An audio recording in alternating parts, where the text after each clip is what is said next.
د افغانستان د سرپرست حکومت ویاند مولوي ذبیح الله مجاهد له یوه ټلویزیوني چینل سره په مرکه کې ویلي هیواد کې اساسي قانون سیاسي اړخ لري او سرپرست حکومت خپل فعالیتونه د اسلامي شریعت مطابق پر مخ بیایي. نوموړی زیاتوي چې حکومت نور د قانون له خلا سره مخ نه دی.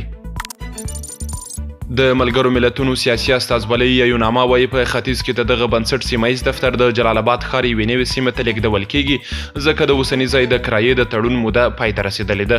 پخوا ځینو مغرضو رسنیو د سرپرست حکومت له لوري د یاد دفتر د تړلو شایعات خپاره کړي وو. د اوبو انرژۍ وزارت د اوبو معین مجیب الرحمن عمر اخوندزاده ترکیې ته د سفر پر مهال له یو شمېر ترکي شرکتونو سره د افغانستان د اوبو برخه کې په پانګونې خبرې کړې دي.